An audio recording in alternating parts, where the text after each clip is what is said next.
Sabda TV. Sekarang kita masuk ke kaidah selanjutnya.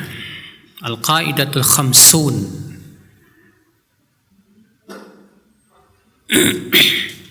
Al-fa'alu lima yuridu wal mustahiqu li kulli ma'ani ar-rububiyyah.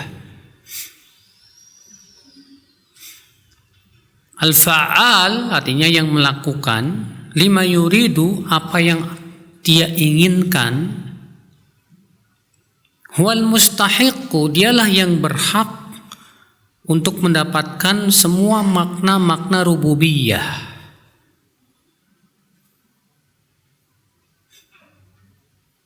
Allah melakukan semua yang Allah inginkan.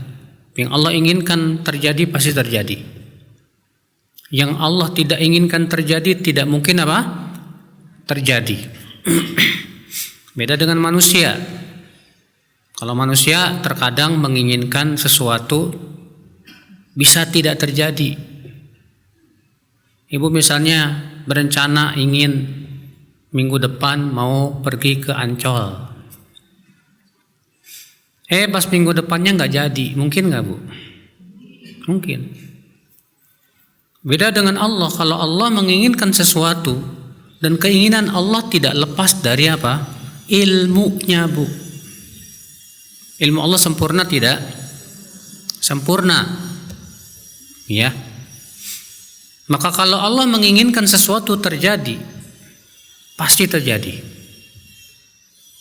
Dan kalau Allah tidak menginginkan itu terjadi, tidak mungkin terjadi.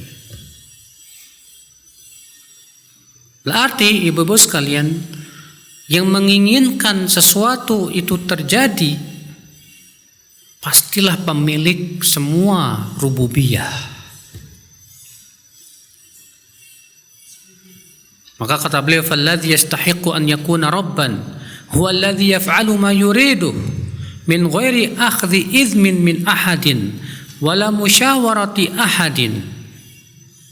Maka yang berhak untuk menjadi Tuhan, menjadi Rabb, yaitu yang melakukan apa yang dia inginkan tanpa harus minta izin dulu sama siapapun.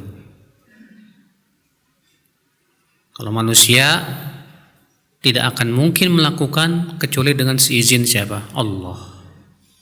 Siapapun yang berencana makhluk ini, kalau Allah tidak izinkan terjadi, tidak mungkin terjadi. Sedangkan Allah tidak diikat oleh izin siapapun. Iya. Makanya Allah berfirman dalam surat Hud, "Fa'alul lima yurid." Allah berbuat sesuai dengan apa yang Allah kehendaki, Allah keinginkan. Dan Allah tidak boleh ditanya tentang perbuatannya, Bu. La yus'alu amma yaf'alu wa hum yus'alun. Allah tidak boleh ditanya tentang apa yang Allah lakukan, dan merekalah yang ditanya. Kenapa Allah tidak boleh ditanya tentang perbuatannya, Bu? Ada yang bisa jawab? Sudah pernah kita jelaskan itu. Kenapa Allah tidak boleh ditanya tentang perbuatannya? Kenapa Allah menyesatkan si Anu? Kenapa Allah menjadikan si fulan kafir dan yang lainnya? Kenapa Allah menciptakan ini dan itu? Allah tidak boleh ditanya perbuatannya. Kenapa? Karena ilmu Allah sempurna. Maka karena Allah ilmunya sempurna, konsekuensinya apa, Bu? Yang pertama, nggak mungkin Allah zalim.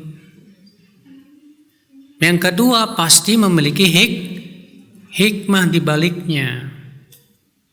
Ya, manusia aja, Bu. Kita aja nih seringkali ngomong gini, wah kalau Ustadz Fulan nggak usah tanya deh, insya Allah orangnya terpercaya. Nggak usah tanya. Kenapa nggak usah tanya? Karena saking orangnya apa? Amanah, terpercaya. Sehingga kita nggak perlu lagi pertanyakan keamanahannya gitu loh. Sama halnya dengan Allah. Allah, ya siapa yang meragukan akan ilmunya kecuali orang kafir saja. Siapa yang meragukan akan keadilannya dan hikmah-hikmahnya yang agung? Karena ilmu Allah sangat sempurna, tidak ada padanya kekurangan sedikit pun. Maka nggak boleh kita nanya, Kenapa? Karena pasti Allah melakukan perbuatan itu dengan hikmah, dengan ilmu, dengan keadilan. Pasti itu. Walaupun terkadang kita tidak paham. Karena manusia hanya diberikan ilmu hanya sedikit saja. Ya, cuman kan terkadang kita suka nanya, kenapa sih di Palestina anak-anak dibiarkan dibunuh sebegitu saja? Kenapa Allah nggak segera menurunkan pertolongannya? Ya, kita terkadang bertanya-tanya, kenapa Allah tidak langsung menghancurkan orang Yahudi itu, orang-orang Zionis itu, tapi Allah membiarkan kaum muslimin dibunuhin?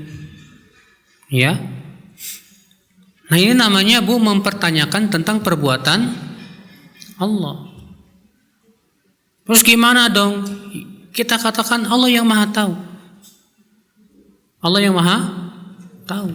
Ilmu Allah sempurna. Hanya Allah yang maha tahu tentang hikmah-hikmah di balik itu semua. Iya. Bukan berarti kemudian kita berlepas diri ya. Kita tidak berdoa, enggak. Kita tidak membantu ya saudara-saudara kita di Gaza. Ya jelas kita wajib bantu. Cuman terkadang begitu ada pikiran suka muncul di pikiran gitu. Iya. Kenapa Allah tidak segera menurunkan pertolongannya? Kenapa dan kenapa? Maka kita katakan, akhi, Allah pasti menolong orang-orang yang dizolimi. Itu sudah janji Allah. Gak mungkin orang yang dizolimi tidak ditolong oleh Allah. Allah pasti tolong. Dan orang yang zolim pasti Allah berikan balasan, cepat ataupun lambat. Pasti itu. Tapi soal waktunya jangan kamu paksa Allah mengikuti keinginan kita. Serahkan semuanya kepada Allah Subhanahu wa taala. Sambil kita terus berdoa, ya Allah tolong mereka, ya Allah tolong mereka. Nah ini ibu-ibu sekalian, paham gak Bu? Ya.